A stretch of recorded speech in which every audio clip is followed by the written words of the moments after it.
America Iran युद्धादरम्यान Iran revolutionary गार्ड्सनं मोठं विधान केलंय। इराण किमान 6 महिने युद्ध लढण्यास सक्षम असल्याचं यांनी म्हटलेलं आहे। तर यूएस इस्रायल 200हून अधिक हल्ले त्यांनी केलेले आहेत। यापुढे आणखी प्रगत क्षेपणास्त्र डागणार असं IRGCनं म्हटलेलं आहे।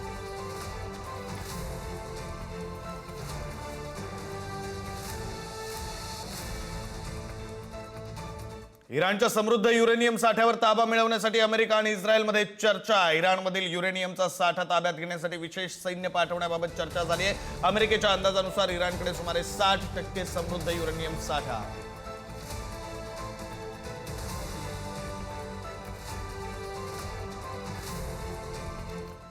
तेहरानमध्ये इंधनाचा तुटवडा भासतोय। तेहरानची इंधन वितरण व्यवस्था कोलमडलेली आहे। अमेरिका इस्रायलच्या हल्ल्यांमुळे पुरवठा साखळी विस्कळीत झाली आहे। तेहरानचा इंधन पुरवठा काही काळासाठी ठप्प झालाय। इराणची राजधानी तेहरान आणि आसपासच्या परिसरामधील इंधन साठवणूक केंद्रांवर अमेरिका आणि इस्रायलने भीषण हवाई हल्ले केले आणि या हल्ल्यांमुळे इंधन वितरण व्यवस्था कोलमडली। संपूर्ण शहराचा इंधन पुरवठा काही काळासाठी थांबवण्यात आला असल्याची अधिकृत माहिती देण्यात आली। तेहरानचे गव्हर्नर मोहम्मद सादे यांनी या वृत्ताला दुजोरा दिलाय। इंधन पुरवठा नेटवर्कला झालेल्या गंभीर नुकसानामुळे वितरण तात्पुरतं विस्कळीत झालंय असं सादे यांनी स्पष्ट केलं।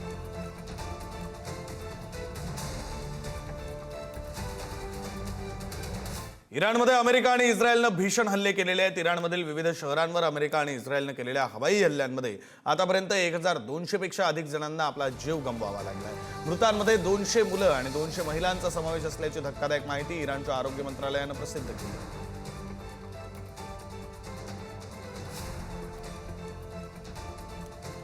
इस्रायली संरक्षण दलाकडून दक्षिण लेबनॉनमधील रहिवाशांना तातडीनं घरं सोडण्याचे आदेश देण्यात आले। लितानी नदीच्या दक्षिण भागात राहणाऱ्या नागरिकांनी सुरक्षिततेसाठी तात्काळ उत्तरेकडे स्थलांतर करण्याचे आदेश देण्यात आले।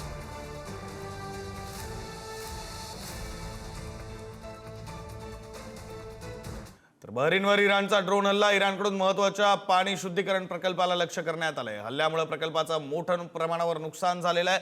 तर पाणी पुरवठा विस्कळीत होण्याची भीती व्यक्त केली जाते।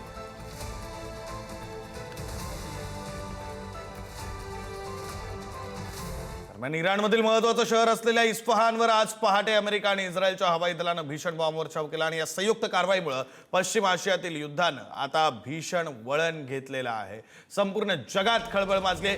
इस्फहानमधील लष्करी तळ आणि इराणच्या अणुऊर्जा प्रकल्पांजवळील भागांना लक्ष्य करण्यात आलं। पहाटेच्या सुमारास शहरामध्ये एकामागून एक अनेक शक्तिशाली स्फोटांचे आवाज ऐकू आले। अमेरिकन आणि इस्रायली लढाऊ विमानांनी इराणच्या हवाई संरक्षण यंत्रणेला चकवा देऊन हे प्रेसिजन स्ट्राईक्स केल्याचं समजतं।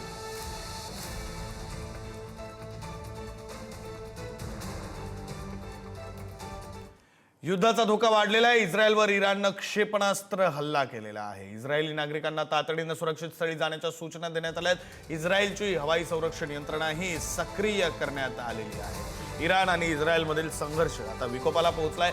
इराणनं इस्रायलच्या दिशेनं क्षेपणास्त्र डागल्याची धक्कादायक माहिती समोर आली। हे क्षेपणास्त्र इस्रायलच्या हद्दीत पोहोचत असल्यानं संपूर्ण देशात हाय अलर्ट घोषित करण्यात आलाय। तर इस्रायलची हवाई संरक्षण यंत्रणा ही सक्रिय करण्यात आली असून नागरिकांना तातडीनं सुरक्षित स्थळी जाण्याच्या सूचना देण्यात आल्या।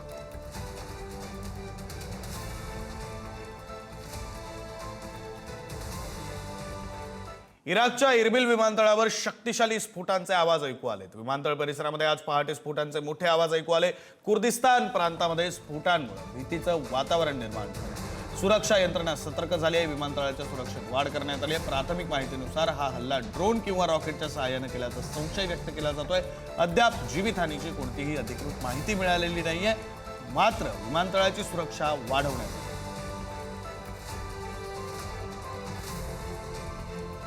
शहीद झालेल्या अमेरिकन सैनिकांचं पार्थिव अमेरिकेमध्ये परतलंय। राष्ट्राध्यक्ष डोनाल्ड ट्रम्प यांनी श्रद्धांजली वाहिली आहे। आखाती देशातील युद्धात वीरमरण आलेल्या 6 अमेरिकन सैनिकांचं पार्थिव शनिवारी मायदेशी परतलं।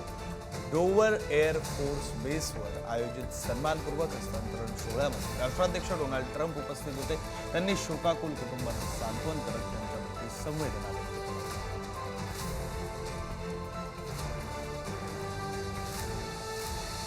तर डोनाल्ड ट्रम्प यांची ब्रिटनच्या पंतप्रधानांवर आगपाखड. आम्हाला ब्रिटनच्या मदतीची गरज नाही असं ट्रम्प यांनी म्हटलंय. युद्ध जिंकल्यानंतर सामील होणाऱ्यांची आम्हाला गरज नाही.